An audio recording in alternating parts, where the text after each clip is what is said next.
berarti hari ini hadir semua ya. Baiklah, anak-anak ibu, sebelum kita mulai pembelajaran hari ini, baca Al-Fatihah di dalam hati.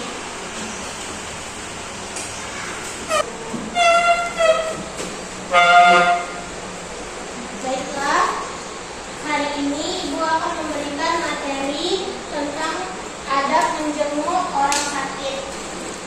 Nah, sebelum itu, ibu ada gambar nih.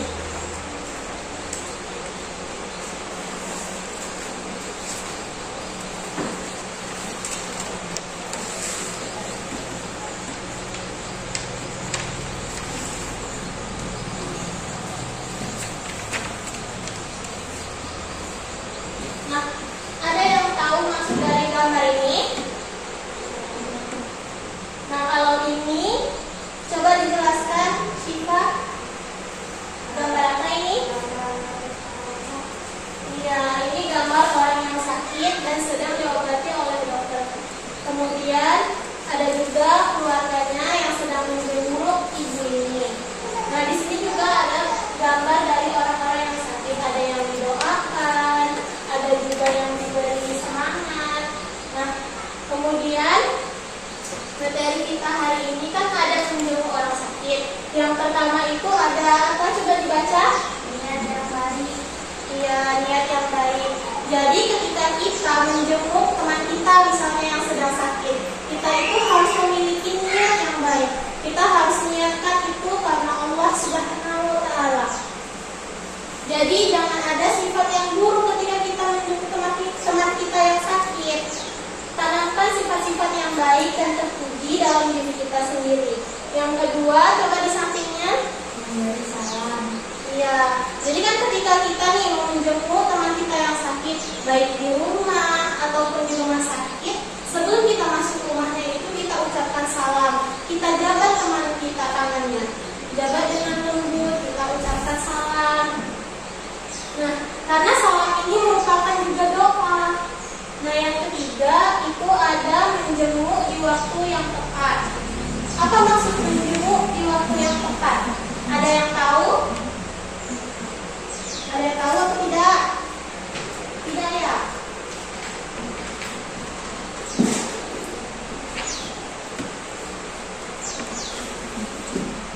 Jadi, menjenguk di waktu yang tepat ini maksudnya adalah jangan menjenguk teman kita di waktu yang sangat pagi. Karena orang kan mungkin dia karena sakit belum ada istirahatnya jadi masih kurang. Atau jangan menjenguk di waktu yang terlalu tengah malam, karena itu juga waktu orang istirahat.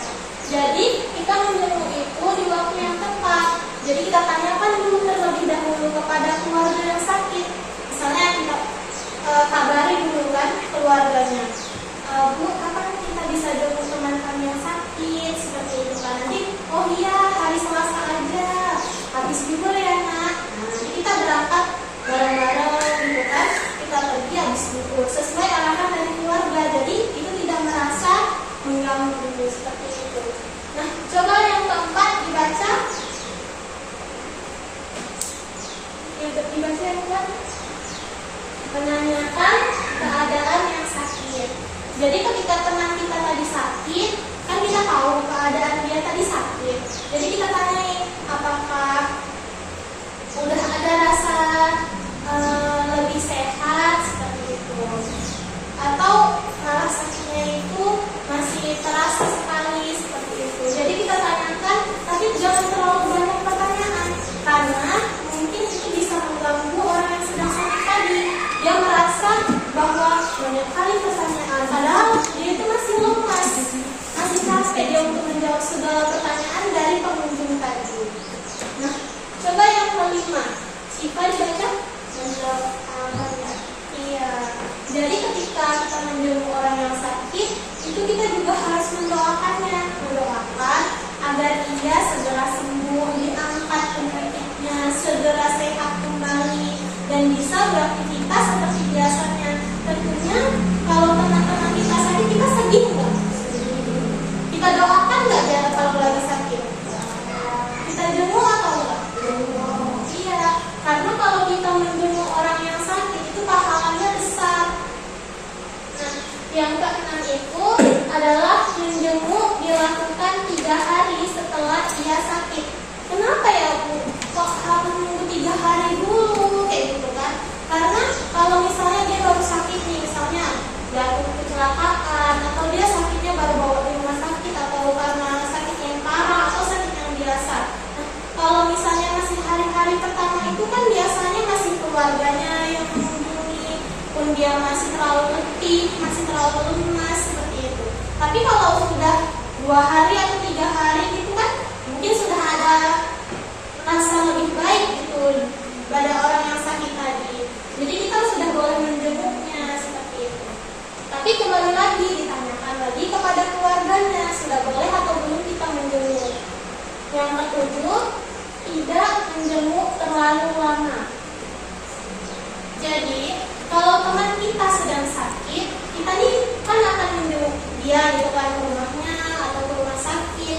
Itu kita jenguknya jangan terlalu lama, jangan berjam-jam kita di rumahnya, karena mungkin itu bisa mengganggu istirahatnya. Mungkin ada keluarga dia juga yang merasa terganggu, dan orang yang sakit itu juga terganggu karena dia juga ingin butuh istirahat yang cukup.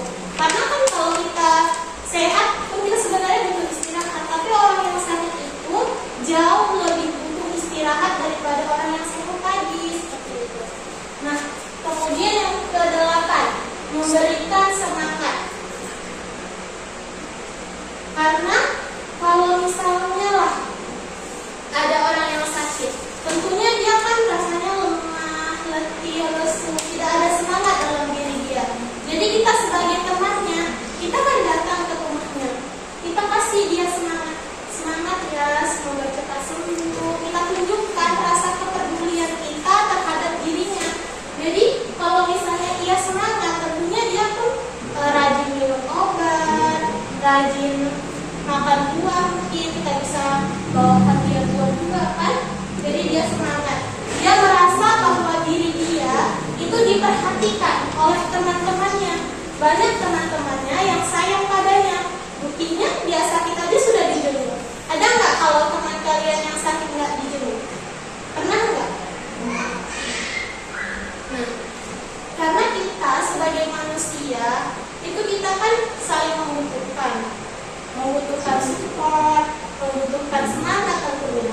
Jadi kalau teman kita sakit, itu kita jangan diamkan saja, jangan kita biarkan. Padahal dia itu sudah berhari-hari tidak masuk sekolah. Pasti kita kan bertanya-tanya nih di dalam hati, kenapa ya sini sangat datang-datang? Kenapa ya gitu kan? Tanya nggak sama guru atau tanya nggak sama teman rumahnya yang dekat? Tanya kan? Jadi kita tuh itulah rasa kepedulian kita terhadap teman kita tadi. Nah, kalau kita tahu mungkin dia sakit atau dia liburan kayak gitu kan, karena kok lama kali nggak datang kayak gitu. Nah, kalau kita tahu dia sakit, segeralah menjenguknya. Karena itu adalah kepedulian yang jarang kali orang kadang terpikir untuk itu. Padahal itulah yang dibutuhkan teman-teman kita, rasa kepedulian temannya yang lain. Nah, yang ke-9 apa itu? Coba dibaca sikap. Menjaga sikap. Iya, menjaga sikap. Bagaimana cara menjaga sikap kita kalau kita datang ke rumah teman kita yang sakit? Bagaimana? Sopan. Terus lagi? Duduknya yang tenang, rapi, tidak membuat gaduh. Karena kalau kita datang ke rumah teman kita yang sakit, kita itu harus menunjukkan diri kita itu memiliki adab yang baik, kita memiliki akhlak yang terpuji. Jauhilah akhlak-akhlak yang tercela, karena itu tidak disukai oleh Allah Subhanahu wa Ta'ala. Jadi ketika kita datang ke rumah teman kita yang sakit, kita duduknya rapi, jangan membuat kegaduhan. Karena kalau kita membuat kegaduhan, kita recok, kita gibah kepada teman-teman kita ceritain dia sakit apa, kita gini, kita gini. Yang ada yang sakit tadi merasa makin sakit rasanya dia, makin kok kayak gini ya teman-teman di rumah tadi. Kenapa nggak mereka yang memberi semangat untuk kesembuhan tadi? Nah, yang ke-10, membawa buah tangan. Jadi kalau ada teman kita yang sakit, tentunya kita kan misalnya ada nih di antara kalian teman kalian yang sedang sakit.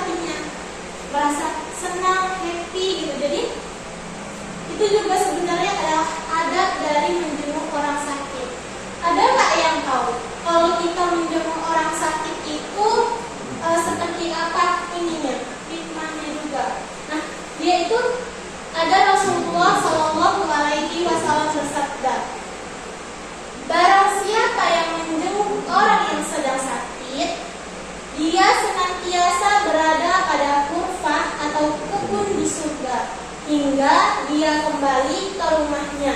Hadis riwayat Muslim dan At-Tirmidzi. Nah, jadi ketika kita menjenguk orang yang sedang sakit itu, kita seperti di taman surga. Kita seperti sehingga sampai kita kembali ke rumahnya itu sungguh diberkati oleh Allah Subhanahu wa Ta'ala. Nah, menjenguk orang sakit ini hukumnya apa? Hukumnya itu adalah sunnah, karena ketika kita menjenguk orang yang sakit itu kita akan menghibur kesedihan yang beliau rasakan tadi. Jadi ketika dia sakit itu kan kadang dia sedih, kok sembuh-sembuh dia penyakitnya. Nah, kita lah yang memberikan dia semangat agar dia lebih sembuh atau lebih bugar gitu. Nah, kemudian adapun hikmah dari diberikan penyakit. Nah, kalau orang yang sedang sakit tentunya itu ada hikmahnya, dihapuskannya dosa-dosanya. Jadi kalau kita sakit itu kita jangan berpikir aneh-aneh gitu kepada Allah. Kita berpikir, oh mungkin Allah sedang mencoba menghapus dosa-dosa kita, seperti meringankan dosa-dosa kita. Nah, yang kedua itu dari rasa sakit yang diberikan oleh Allah Subhanahu wa Ta'ala itu bisa membuat diri kita jauh lebih sabar. Kita sabar menghadapi apapun yang diberikan Allah, baik itu ujian berupa rasa sakit ataupun hal yang lainnya. Karena rasa sabar itu juga perlu. Kita juga akan diberikan rasa yang lebih tawakal kepada Allah. Nah, yang ketiga itu akan kita merasakan atau menyadari nikmatnya rasa sakit. Oh, kalau misalnya teman kita sakit seperti itu. Jadi kita yang sebagai orang yang masih sehat, tentunya kita juga harus menjaga pola makan kita. Kita juga jangan makan yang sembarangan di luar. Kemudian kita makan 1 hari 3 kali. Ada yang di sini jarang makan? Semua makannya tepat waktu? Iya. Karena kalau misalnya sakit itu beda rasanya sama orang yang masih sehat. Jadi kalau misalnya kita masih bisa menjaga kesehatan untuk diri kita sendiri, maka jagalah kesehatan itu. Nah, yang keempat itu kita memperoleh pahala. Kita memperoleh pahala yang berlipat ganda. Kenapa? Karena dari rasa sakit yang telah Allah berikan itu akan mengurangi dosa-dosa kita. Nah, kemudian di sini kenapa diberi nasihat atau diberikan rasa kegembiraan? Karena biar anak ini tidak putus asa melawan rasa sakitnya. Nah, kenapa di sini ada kuburan? Ada yang tahu? Ada yang tahu? Bisa angkat tangan? Nah, kalau misalnya kenapa ibu sangkut pautkan dengan kuburan? Karena ketika kita menjenguk teman kita yang sedang sakit, itu kita akan menyadari bahwa rasa sakit yang telah diberikan Allah itu ada nikmatnya tersendiri dan juga mengingatkan kita akan kematian. Jadi kita menjenguk orang yang sakit itu untuk mengingatkan kita agar kita lebih bertakwa kepada Allah. Baik, di sini anak-anak ibu ada yang dipertanyakan, ada yang mau bertanya, ada yang belum paham, sudah paham semua?